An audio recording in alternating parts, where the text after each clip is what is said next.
Hi, John. How are you? I'm all right. Hopefully you can you hear me? Yeah. I've never put my AirPods on my laptop before. There's like a new thing. So I've done it on my phone.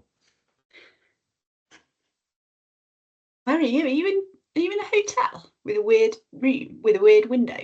No, I'm in a shared working space in Newcastle. So I'm in like a little Okay. little boothie chair thing.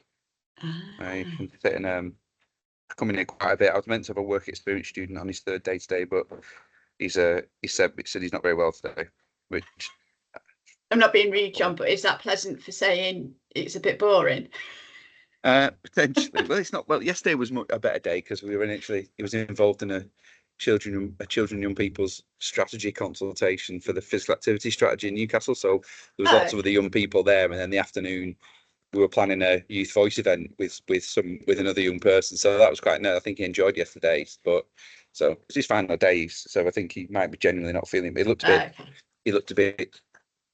He didn't look his best yesterday, so we say so. Maybe he's not feeling well. Okay. Fair enough. But in one sense, he's also I don't have to stress about Yeah, having to yeah, entertain him for the day in a way of um you know there's other bits at work I can always be doing. yeah, yeah. So, Is he with you all week? Suppose. no, it was meant to it was last day was today, so it was just Tuesday, Okay. Wednesday, Thursday. So it's a shame, but never mind. Yeah. Oh. We'll see.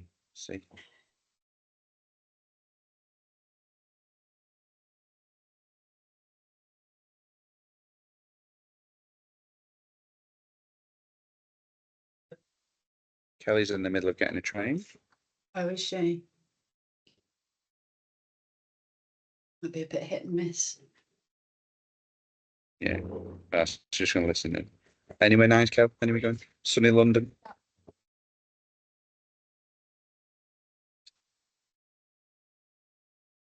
Who's on the list to attend? Uh, uh,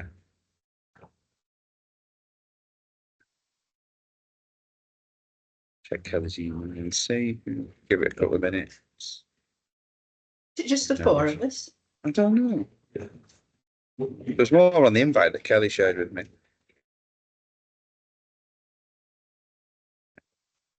I've got anything. Hold on. Oh, sorry. Sorry.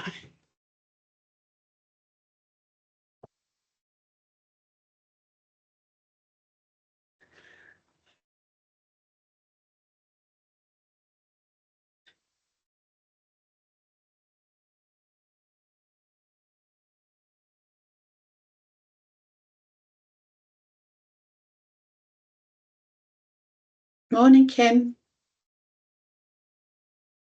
Hi everybody, all right? Yeah, you. Yeah, not too bad. A bit of a wet morning this morning. Bit miserable. Yeah. It is a bit miserable here, actually. Sort of trying to rain, but not really raining. Making a bit of a pathetic attempt at it. Oh, we've definitely had rain.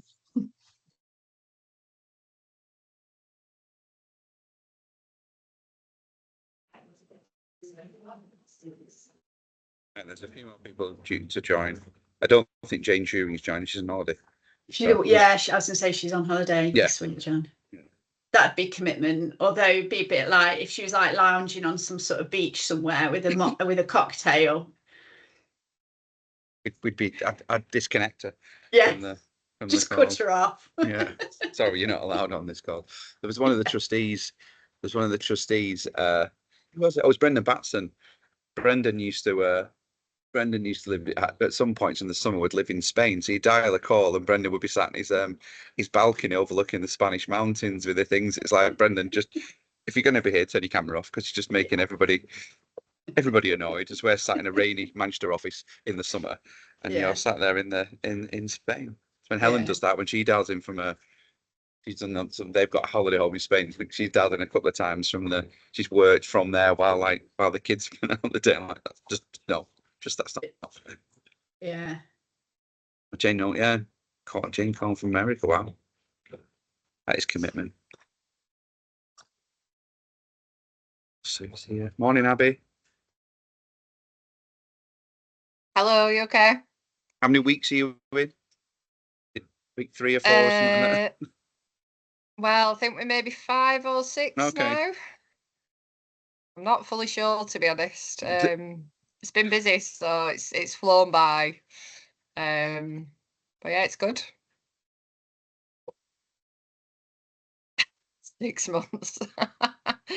Hopefully in a good way, Kelly. Right.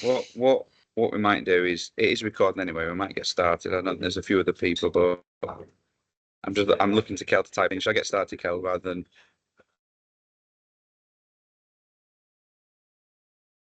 when I get started because we've only got an hour that people have got. And I think there's been some others of these workshops, so obviously it's a first run at it, and it's a chance to share some of the learning for us guys, for us to use in our place work. So I've got some slides that we'll bring up and go through, but at any time, please share with me any questions, and I think following this that we'll share the slide deck and the kind of information sheet that goes along with this workshop in terms of the asset-based community development. So I'm just going to kick off. There's some people, if they're not here by 5 past, then they're not going to dial in, I don't think, or they can just pick up as we go along. So hopefully you can all see the slides on the screen. Who pops up on my screen? Sarah. Oh, you're the first one in, Sarah. So give me the thumbs up that you can see it. Yeah, excellent. So let me just go through this. So as I said, this is not a full run through of the workshop. It's the dissemination of the insight that we've gathered and the background to the asset-based community development workshop as well as other ones. So therefore giving us the information to say, can we use this for customer meetings, one-to-one support for LTOs, supporting our local areas, planning what we do locally. And I think when I talk about this one, there's obviously with this a workshop that goes along with it that could be explored, but this is about equipping our place teams to go, right, we can have a conversation about this. We can use this in our thinking with LTOs. Some of the questions, and I think if you've been on one of these before, will come up, but when considering this is a workshop, and particularly this asset-based community development one, who the audience is it going to be with LTOs? It's about them as assets, what can they do, or is it about when I was thinking about this, like the work I'm doing with local authorities up here in the northeast of the role we can play in asset-based community development and advocating for LTOs and local young people as assets. So thinking about the audience we might use this, and again, how long you've got with people, what the sector is, anything you need in terms of information beforehand. I think hold these in your head of the information from this workshop. How are you going to use it? What I will do is happy to answer questions, explain how I have used this workshop or some of the thinking in kind of positioning the work that we do. It's been a workshop we've developed, but I don't think we've used anywhere near as much as we would have liked to. But when it has been used, it's been quite well received, and it's been quite well utilised, and learning from it. So what we've got in terms of content is as it says on the screen, asset-based community development.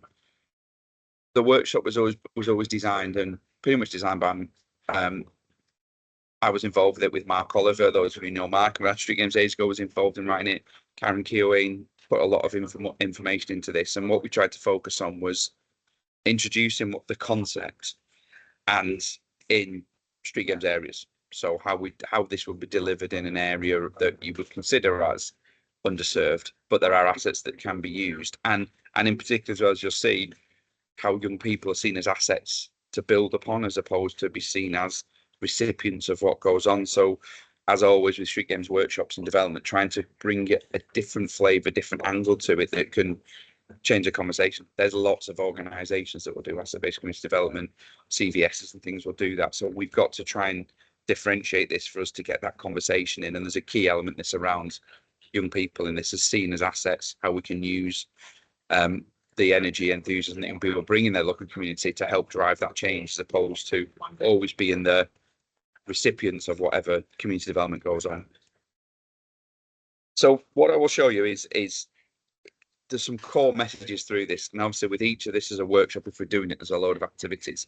But one of the underlying principles we talk about at the start is, do we focus on, you know, if you're a glass half full or a glass half empty type of person, and we've got to approach this from the glass is always half full rather than half empty. This has got to be about what talents and skills and things are in the community, and not the deficiencies, because those communities will always be told there's deficiencies. They'll be told they're underserved. When Street Games first started, our tagline, and I think Sarah, you were when you were working in Derbyshire, might remember, is the logo said developing doorstep sport in disadvantaged communities, and you'd rock up and you pull the banner up and it would basically label a community disadvantaged. So you're already starting that glass half full perspective, and we've got to shift that narrative of, yes, we might be working in that area because they are underserved, the young people underserved, but there are assets, there are skills, there are capacities that can be utilised. So we have to go with this from a glass half full perspective, and it's quite a nice introduction of just laying the ground of young people and communities have skills and talents that we can build upon. There are things there we should be utilising and can work to build, as opposed to labelling them as there's nothing there. You know, there is a lack of things there, but there are assets there that we can use, and we'll explore what those assets are. This workshop, as we do it, or if you're doing it, is about exploring what the assets are, how you develop and how you actually utilize that going forwards.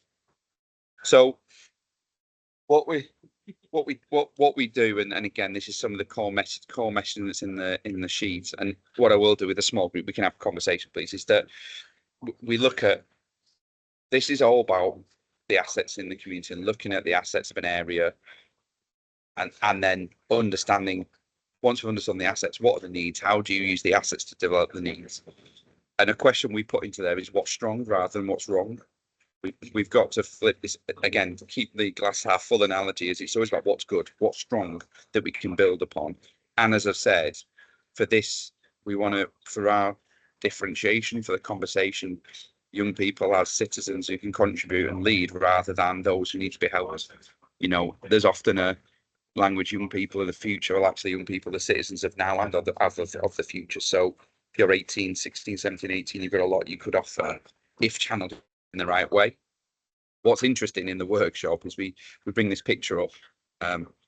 We bring this picture up a lot, and we use it as an activity to say what's strong in this picture rather than what's wrong in the picture.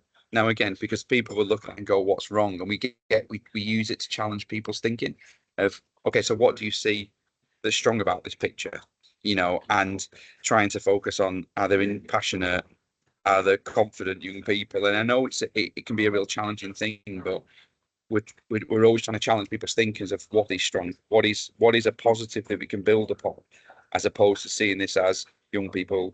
The image says young people are troublemakers, as a gang that are going to cause us problems. What can we build upon? And that's got to be a thing for this. What is strong through that community? And again, these are underlying principles of our questions that we're always asking. What are the things we can build upon?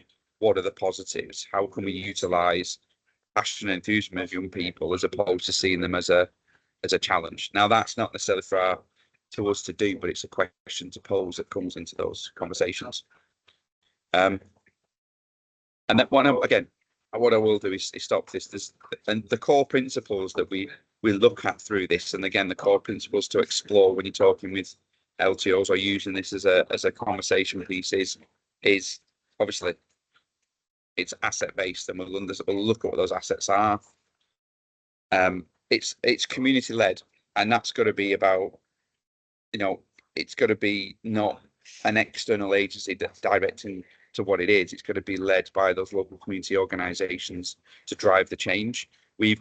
Our role is to help identify the assets and what that change may be, but let the community lead it.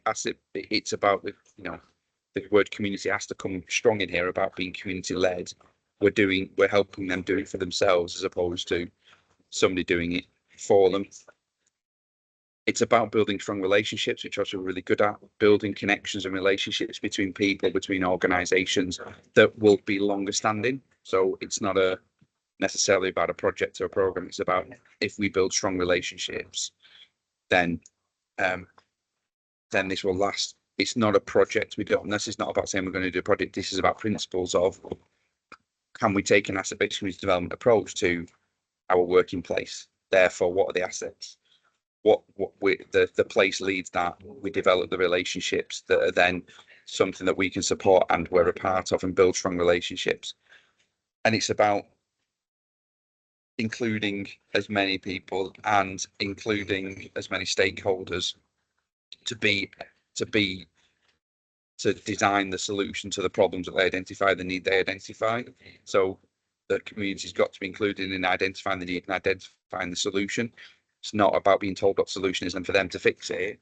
It's about them having a stake in designing what that solution is, and then having a stake in delivering it. So we can share insight of what that could be, share learning. But again, this principle is about the community coming up with the solution, not being told what to do, which is often quite difficult because funders might often say, do these things because that's going to solve the problem. This is where our approach and this approach underlines, a slightly different focus.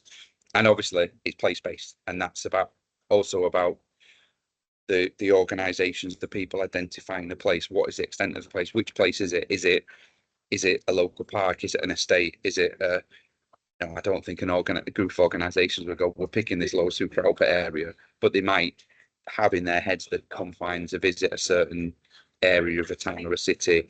Is it the whole city? That can be, the bigger you go, the greater the challenges become in terms of this, because you've got more assets, more relationships. So, and too small means you've not got enough organisations. Again, that is about working with those organisations and the partners to identify what the place is.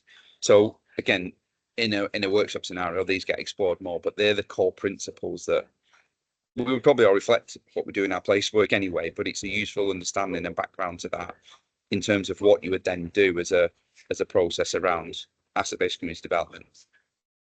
Any questions at that point? I'm going to stop and just, before I waffle on. Those who know me, I could fill easily the next 45 minutes of just me talking, but please just shout at me. There's a small group with any questions. So what we do, we'll look at the category of assets, and I will see if you've got any thoughts about what these are. So there's 5 category of assets within this that we would explore. We've got some follow-on slides about some of them. So individuals. Oh no, don't go back one. Listen to it. So any thought? And rather than be we'll be a bit interactive. What do we mean by individuals? And it might sound really silly, but what do we think we mean by individuals as assets in a place? Anybody want to shout at me? Community leaders. Yep. Anybody else? Anything else you think about as individuals? Young people. Yep. Yep. It is. It says it is the people. It is the individuals. You'll understand why of that. We've got individuals in. So, what do we mean by What do you think we mean by associations? Think about the assets. What do we mean by associations? So just Doesn't matter. any of the local community groups, association, as in organisations that are already established. Yeah, and you're right, Sue. Tend to be more informal ones, like neighbourhood watch groups and friends of parks groups and potentially sports clubs that are not and you'll see where I said, but existing groups of people who are already connected doing something, there will be some, there might be small numbers, you know, and it's interesting. One example of the approach we've taken, we're doing some work in Northumberland. They've got 15 play zones being built. I don't know, I think they're the local authority with the most in the country. And they're being built, and we're taking this approach with them of going, well, first of all, let's look at the individuals and the associations who could be able to help run your play zone. Because they were going, we've got a football club. I was like, who else of groups? Well, we've not got anybody. Let's really explore that. Suddenly they've got a Friends of Parks group, they've got scout groups, they've got neighbourhood watch groups, they've got residents groups. Like, they've all got an interest in making this work. But they were very narrow in, it's a play zone, we've got to go to the football club. There are lots of other associations of people who are passionate, interested in doing things in the community. There is probably not as many and not as obvious in some of the areas we would work, as opposed to more affluent areas where people have got time and energy to put into, and confidence, and the kind of the time rich in a way, should we say, to then think about being in an association. So, but they are there if we think about it. So institutions, what do we mean by institutions then? Schools, anything that's probably a bit more formal than anything out of your association. Yeah, you're right, Abby. So institutions, schools, churches, local authority, you know, community centres, those that are more formal, usually with paid staff members. There are, you know, so there is a bit of a blurred area between if you've got a charity in there that's got some paid staff members, but you're not going to necessarily, but you'll go, well, I've got individuals who are members of association institutions, but it just gives you a frame of reference going, when we're mapping these out and looking at them, who have we got in the space? But the institutions are the bigger things.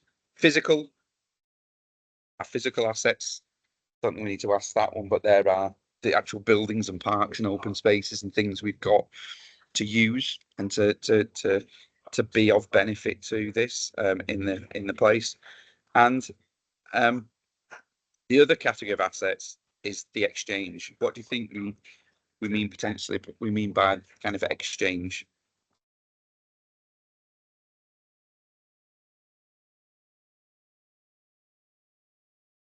People are stumped. What we mean by, go on. Oh, sorry, I was going to say, is it about not necessarily the exchange between people and groups, but like the volunteering aspect? No, you've got that well. Well, what you've got, this is about, the way I explain this is about the exchange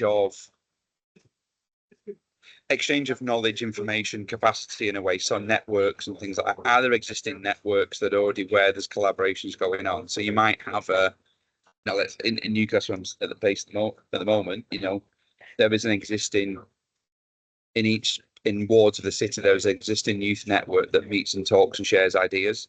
Why, that's an asset we have to build upon as an existing exchange of thoughts and ideas. And actually, what you want to do is, if they're not there, you want to create those assets as well, either the individuals, either the association, but actually an exchange is the existing exchange of ideas, that existing network of things, that existing working, existing networks, existing forums that are already going on. You may have, you know, usually organised by institutions, but you may have place-based forums where youth organisations get together, community organisations to get together. Their assets to build upon that are already exchanging information, time, capacity with each other to build upon. That's in my experience, that's less likely than the other four, but there are examples of where that takes place, and there are also assets to think about. We want to build these if we can. How do you build or get those involved in what goes on? So they're the 5 assets. So when you do the workshop, you look at these things. So when we look at individuals, we talk in the workshop about the gifts. So gifts of the head, which is, you know, knowledge that there'll be people who know stuff. Those of you who've ever worked with Jane a few years ago, she used the language of Mrs. Miggins in the community, and Mrs. Miggins knew everybody. And there's people who know everybody and know who's got something, and they are assets of people who can link somebody to somebody else and know who does what and the skills of everybody. and you can often talk about they're the people who neighborhood busybodies who might know, but actually they probably know what's going on and have knowledge about who does what goes on. So we talk about gifts of the head, we talk about gifts of the heart. So there's people who are passionate about things who drive it. There might be the one person who's passionate about setting up youth provision in the community. There's the local councillor who's passionate about neighbourhood cleanups and things like that. So there's people who are passionate about things to build upon, and there's people with skills. We talk about these three gifts. What gifts have got people? We're trying to shift the language into making it about giving and collaboration and being kind of kind in a way. So it's about people, what gifts can people bring, what gifts have got, and a lot of people have gifts. They might have all three, but they might have knowledge, they might have passion, they might have skills. There are people who've got skills that can be offered to the community, and it's about, hey, how do we understand those through sharing information? So when we're talking about individuals, it's asking what those gifts are, and actually go back to that picture of young people. You could probably argue there's a lot of gifts of passion about that. Young people or gifts of knowledge about what goes on in the area. So if we're wanting to identify the problems or the challenges for young people, who best to explain them and identify them than actual young people who live in the area? They've got gifts to give us, they've got knowledge of the area, they've probably got passion, they might have skills to organise things. So when we're talking about individuals, it's shifting away from they've got gifts that we should accept and we can take, as opposed to pressurizing them to do things in a way of trying to shift that kind of in that narrative. And when we talk about asset mapping, this then brings into the other bits. Now, interesting, James, I think this was one of the first ones we did within Liverpool, was you start to map out some of the assets and start to look about it. Now, this can be done simply. We've done this in workshops where we've gone in with a map and gone, here's the map of your area, start to label them. And that can be a longer term picture. With some of the conversations we've had with groups, it's like, get a bit of flip chart paper out and let's draw it. Let's draw the map, let's draw the area and use your own knowledge of what goes on. So again, we start to map the associations, institutions, the physical assets to give you a picture and identity of who's doing what, where are the gaps, where are the provision. Some of you in the safer work have done some safer work, know that we've done the dashboard, which looks at sessions that LTOs running for young people overlaid with all the vulnerability data. That's, again, if you were to really drive that down to a local, there's tools there to say, could you do that in a particular area where we overlay some of the data with the physical assets, the institutions, we know what's going on where. It starts to build a picture of our asset mapping in the area aligned to the individuals. Now, that's for organisations. It's just about understanding who's there, who's doing what. There will always be crossover, because within those, some of the institutions may own the physical assets. It may be that the leisure trust owns the leisure centre that's in the community, and they own the local authority owns the park where the multi-use games area is, and that's supported by the Friends of Park. There is always going to be crossover, but it's a useful exercise to identify who's doing what in that area. And then again, as I've said, we use this. We can use this. Hey, what are the associations in the area with a shared passion, and what are those institutions? The paid groups of people, professional, structurally organised. There will be crossover, but it gives you an understanding of who's in the area. If you're talking about building a network in a local place, and again, I use the play zone example. What the local council does, where the council will go to we've got an organisation got some paid coaches, job done. They didn't think about all of the informal associations that could support that.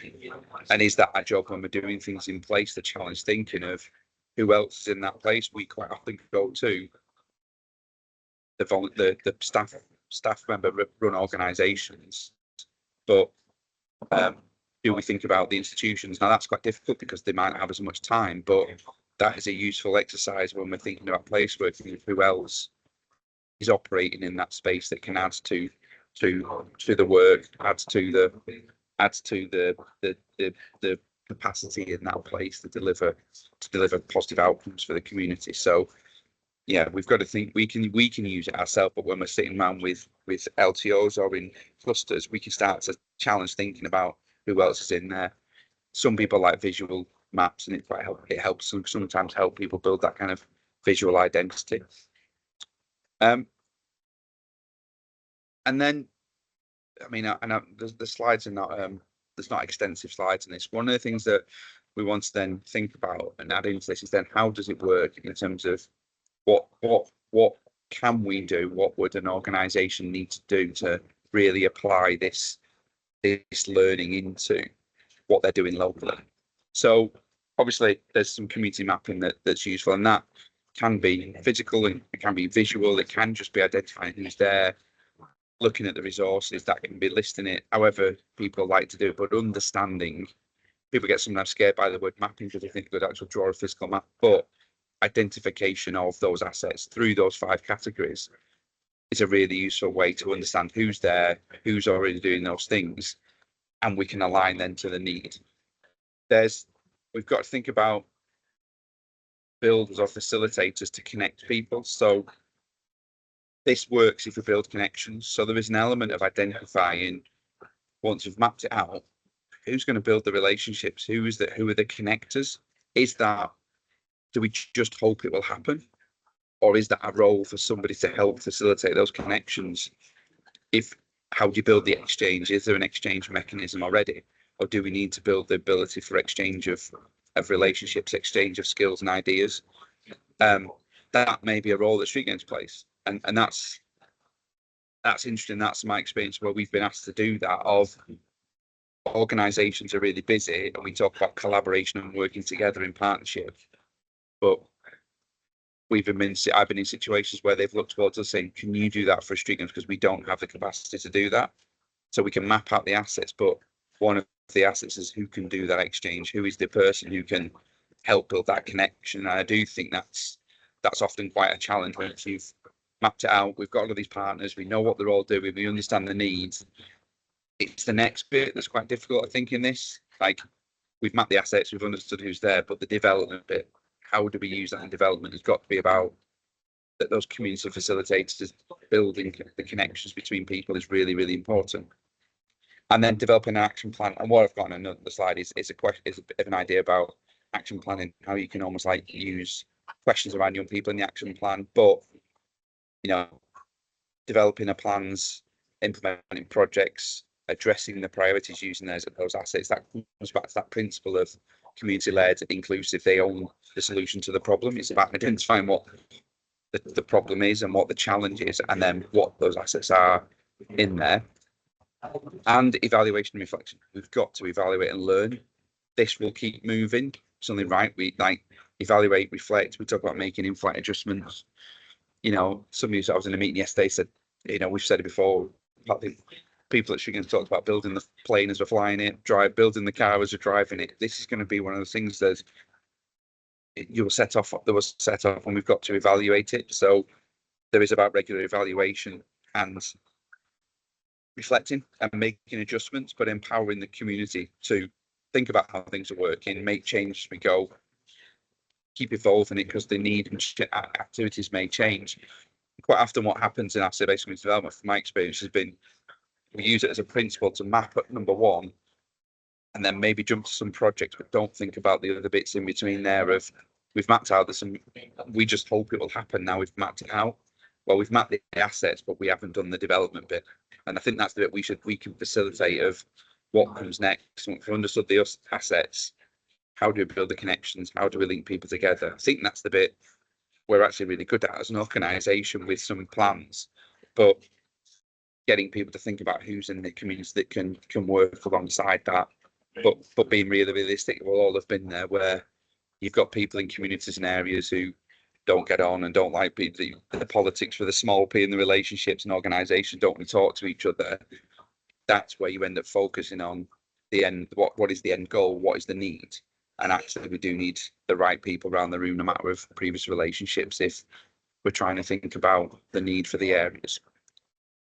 I'll stop there for a minute. Any thoughts or questions about those slides I've covered about the assets, or these 4 parts of these kind of 4 areas of how we see it working?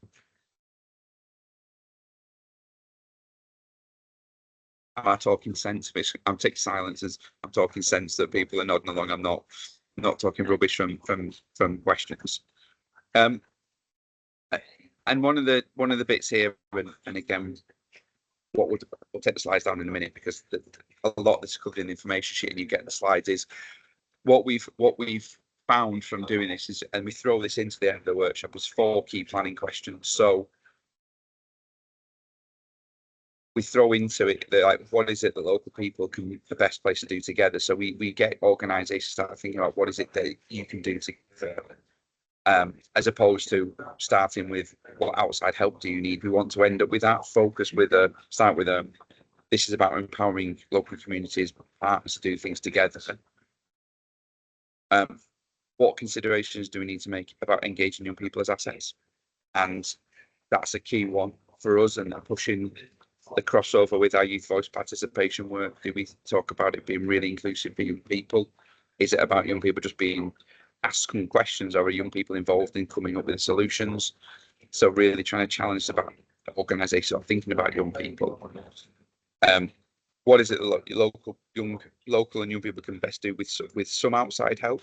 So actually this is about shifting. Okay, so where can some outside help? Is it about training people to help deliver this for themselves? So actually, is there some element of some outside help to get you to a point of it? And again, what you can do through these planning questions is use this quite nice in a workshop of, you've understood the needs, you've understood the assets. Okay, let's start to build a bit of a plan based upon these 4 things. You know, what is it that you need to do? And then ultimately, what outside agencies to help? What is there some need from outside agencies? Is there anything they cannot do without the help of outside agencies? But that's step 4 of, we've explored what we can do to get young people involved. What help we need to do it ourselves, and then where are we stuck? Where do we need the outside agency help? So it feels like it's, again, come back to that principle of inclusion. There's a community ownership. They've included in owning the solution, and then saying, right, these are the bits we need some external help in, because we've identified where we can do these bits for ourselves, or where we can be helped to do it ourselves, to take ownership and a stake in the community. And it just shifts the thinking away from being done to, you know, which a lot of local organisations say they don't want somebody parachuting in doing it, as a once the need's been identified, to having a stake in shaping what that solution is. So these really help as a good planning phase, applying questions to say, right, now we've understood the assets and we've understood the need. Okay, what are you going to do? And start to link. And again, everybody will have different ways of action planning. For our experience doing it with some quite simple questions, there's always more complex conversations go beyond this. But we've got to help think about, how do you start an action plan? How do you start doing something? I think once it gets going, it will take its own life, and we can facilitate that. Often the hardest bit is getting it going. So we need to transition from talking about it, thinking about it, to identifying the assets into some action. And these questions often quite help of, okay, so what can you do together? What are we going to do with young people? We're on the journey, things have started. And essentially, I didn't want to label on the slide, so I wanted to give chance for conversation through this, of really, that's about taking information and having a go and applying it, build upon your knowledge of those communities, because there are communities that we can, that there are places and communities you are already working with that we can build upon, and think about how this approach can work for you in your planning around place, but how we can link to other areas of work, like I said, around workforce development, volunteer development, etc. And it'd be interesting to find out where people use it. Is it something that people use as a topic of conversation around the cluster meetings, or working with LTOs? You know, is it something about doing in a one-to-one basis with organisations? And then obviously people may go further into having training courses and things like that go into it. But for me, it's about, how would you use some of this ABCD approach in the work we're doing in place? Because I sit in that same function as some of you in a place team of, you know, how do we best use this insight to help us drive forward our place work? Because sometimes it's not going to be, people don't necessarily sit and come to a workshop, but actually we might have a cluster meeting or an hour with a group saying, how can we use it? Sarah?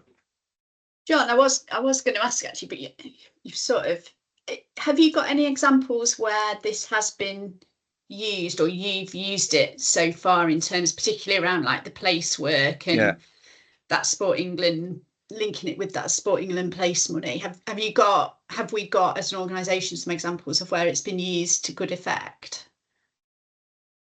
We've got some examples, cases of like some good ABCD work, I think, based around LTOs. I think we're building that.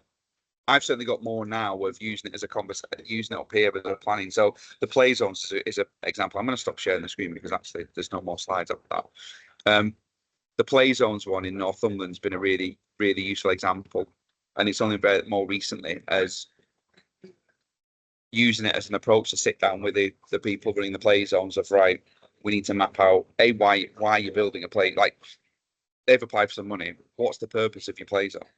What's the need for the play zone? And then a conversation of, okay, so let's understand the assets in the community that are going to use it, and how can we then create the next phase is going back to them saying, once you've understood it, what role can they play in delivering it? Because at the moment, you've got kind of a council of had one landed in their local ward area, and they're going, right, what do we do with it? Like, so they're asking us to help shape, and it's like, well, we can't run it, but we can help you build the plan that says this is how it can be run.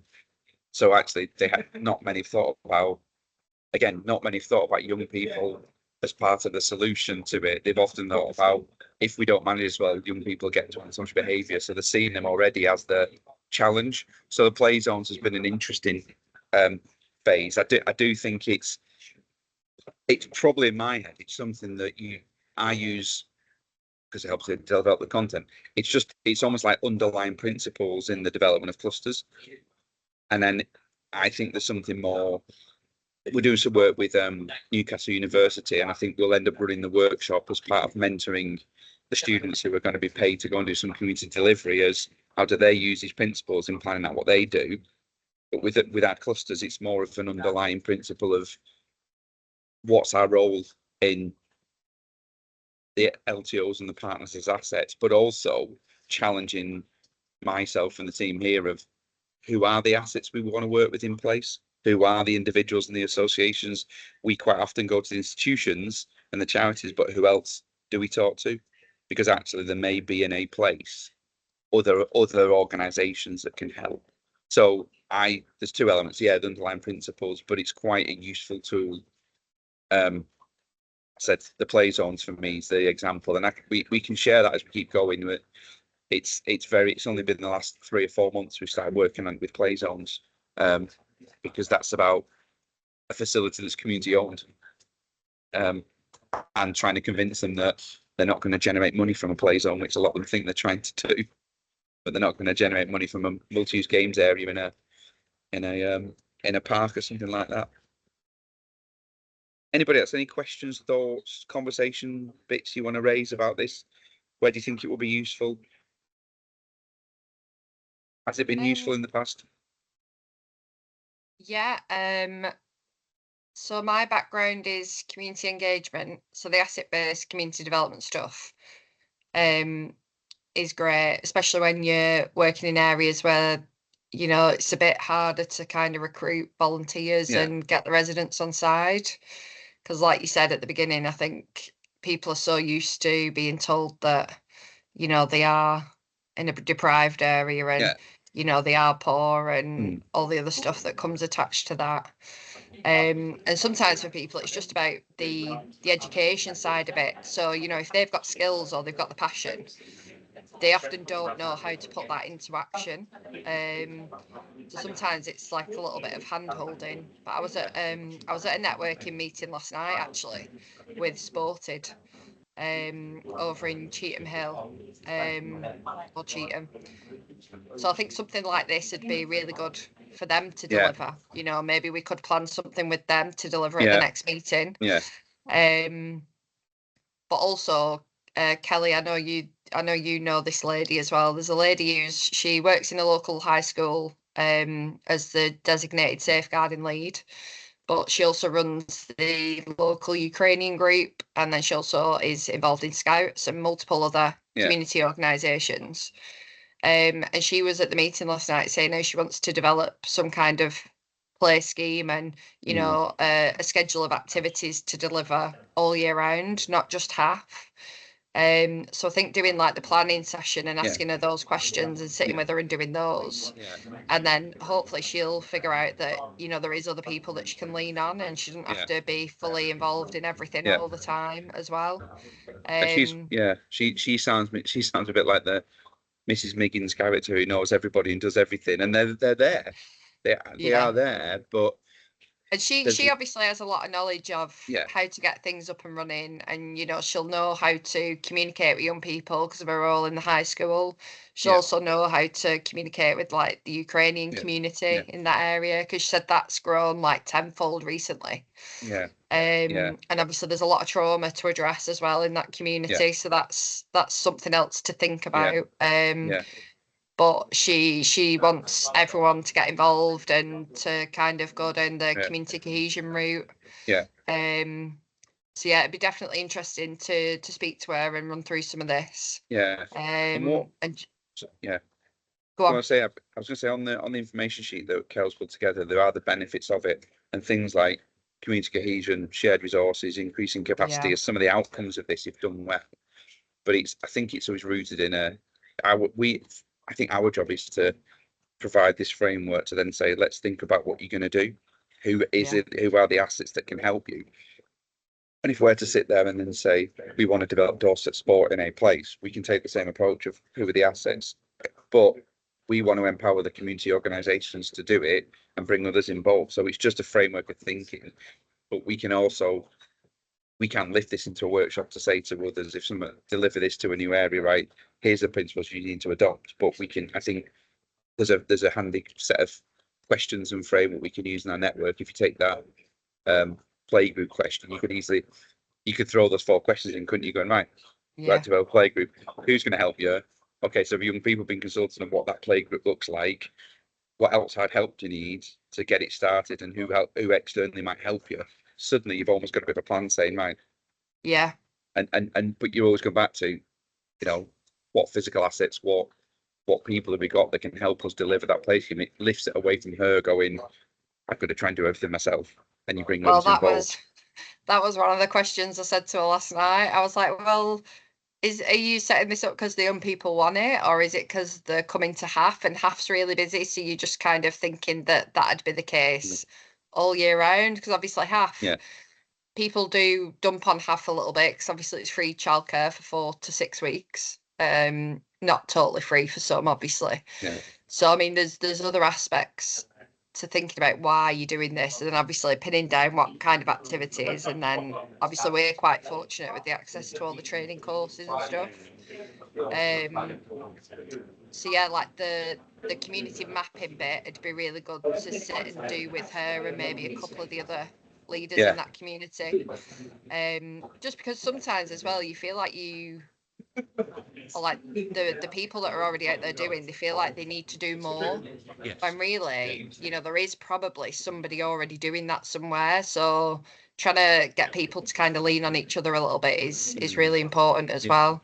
Yeah. So, but yeah, I think it's great, like the questions that you've put together to put to people. Is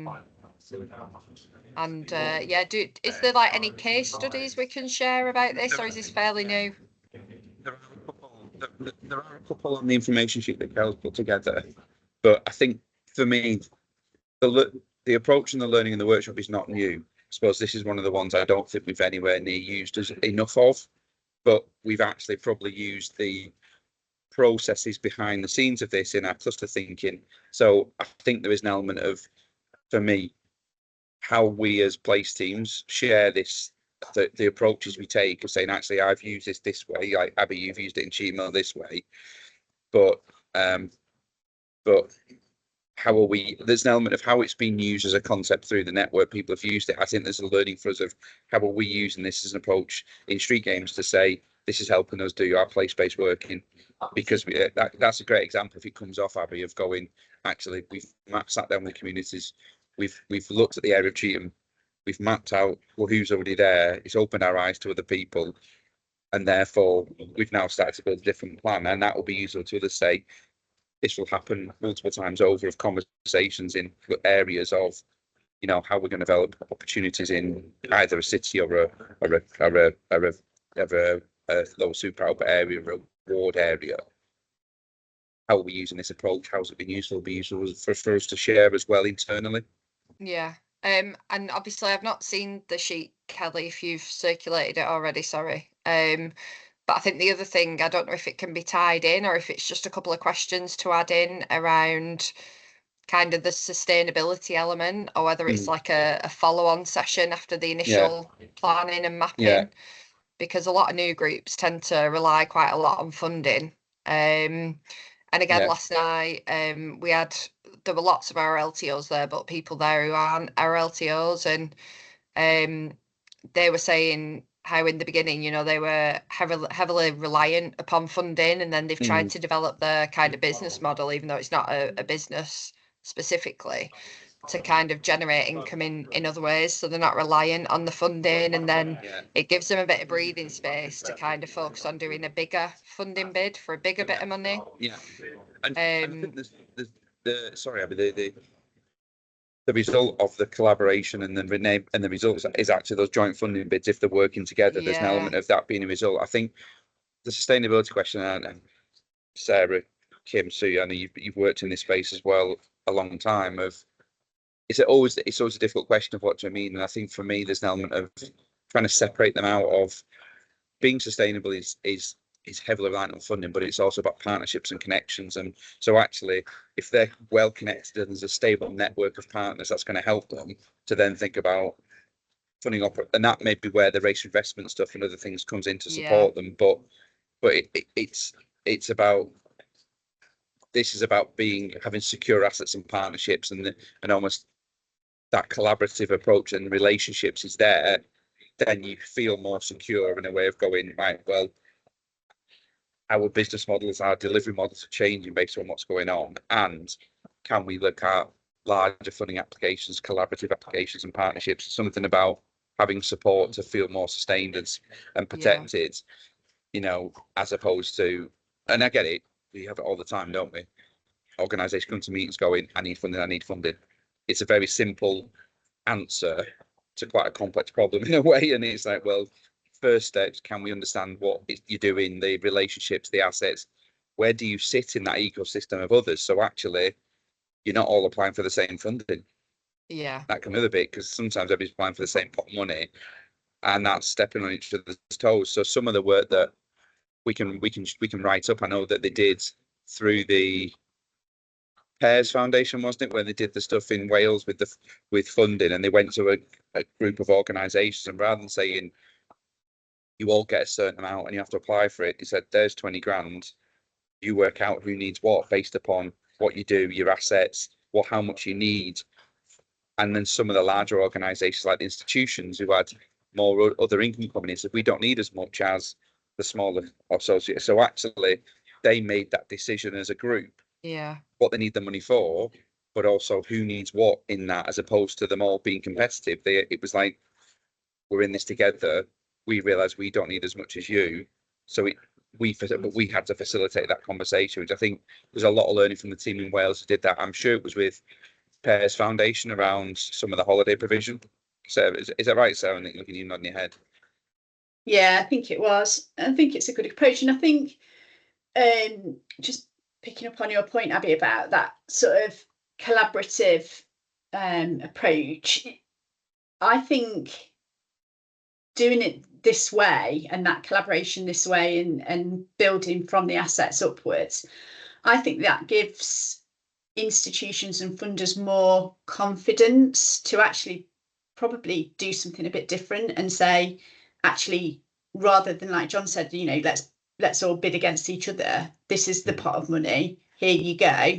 You know what you're doing. You're already collaborating. You've already identified what's working, what's not, what's needed, etc. There you go off and do it. I think it just will give them a confidence in that process. And and I mean, anyway, Thank you. No, I mean, thank you for listening, because it's obviously the first of any more questions. I think the only caveat I throw into this is that there's the only challenge I've ever found, and it's the irony of it is that this is all built around relationships and people, and sometimes the greatest challenge you get is the people in institutions and organisations who don't want to work together. And the example of one example from my experience in working in Sunderland was the assets of the youth and community organisations, but they didn't. There was long-standing relationships where they didn't get on. So to actually get them to sit and think about themselves as assets where they can work together and what they can share in the expertise took a huge amount of effort to get to that point. So sometimes people can be the blockers of that. So you have to be pragmatic in going, maybe this wasn't something we could therefore do across a larger area of Sunderland. It was like we have to go into local areas and go youth organisation, who else? Because actually, if they're not going to work together, you're almost like a bit of a non-starter because you've not got that connections and relationships. So we have to flex, and I think this gives us flex to say it's not dictated what that community, what that place is. It's about saying it might be one estate, it might be a few streets, or it could be the whole of a ward area. I don't think we'll take for Newcastle the whole of the city and do it that way. You're going to do it and scale it in different places and go, as you start to do delivery in a certain area, who are the assets in that area that might be a few streets, a reward, as opposed to trying to think about this as an approach for a whole city. I think it gets too complex at that point because the web of connections becomes absolutely massive. But we can still take the same approach in helping us shape our place-based working.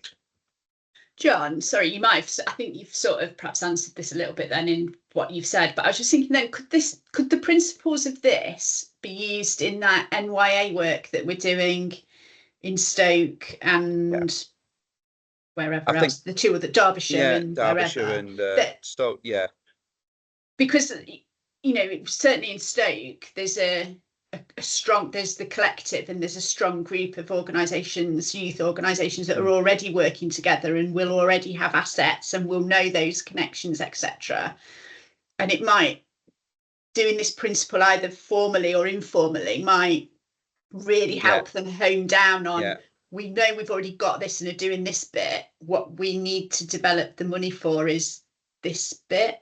I think, yes, you're right, but I think in the timing, I was on a statement meeting about this yesterday, and I think in the timing of it, I would see this as being something to use the money to do, because the surveys they've asked, like you've got very few surveys back for the size of authorities. Like Hartlepool or Ian's work, and I think no surveys back, so it looks like there's nobody engaging in this. So I will be suggesting what you need to do is a real thorough asset mapping in your wards of provision. It's almost going back to the stuff we did in the safer work, and we've done up in Newcastle of what we did last year. We're doing again is a play youth and community sport audit of all the provision on play youth community sport overlaid with all the vulnerability data to give you a really true picture. I would be suggesting what they need to spend 6 months doing is going out to the wards, asset mapping, who's out there doing stuff with young people, what's out there, what the need is, to really give you an idea of a plan. You can't do that in 3 visit days. No. I think that one of the results will be we really need to go and spend 6 months understanding and pay somebody to do that over 6 months to understand need, provision at real depth in our area. And that might be that then somebody like in Stoke, it's Aaron and Ben get funded through this to go and do 6 months of mapping work with our support, and you're running there's some training that comes along with it.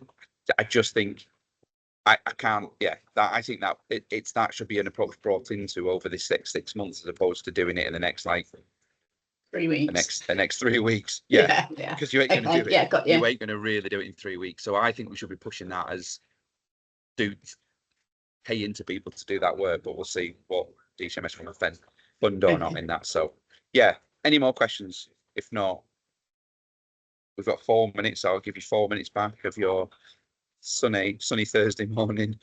It is sunny where I am, which I'm loving the fact that it's not raining up by me today. It was raining yesterday. If no questions, I think Kel might type in. Are you sharing the slides, Kelly, or am I sharing them afterwards?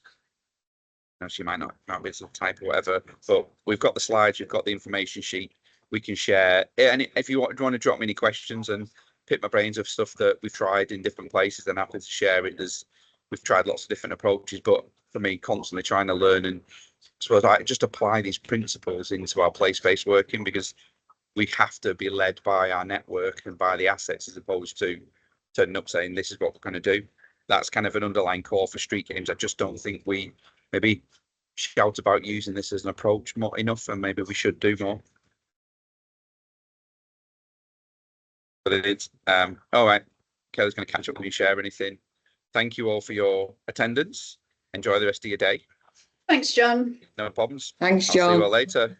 Yeah. Thank you. Bye. Thanks very Bye. much. See Bye. ya.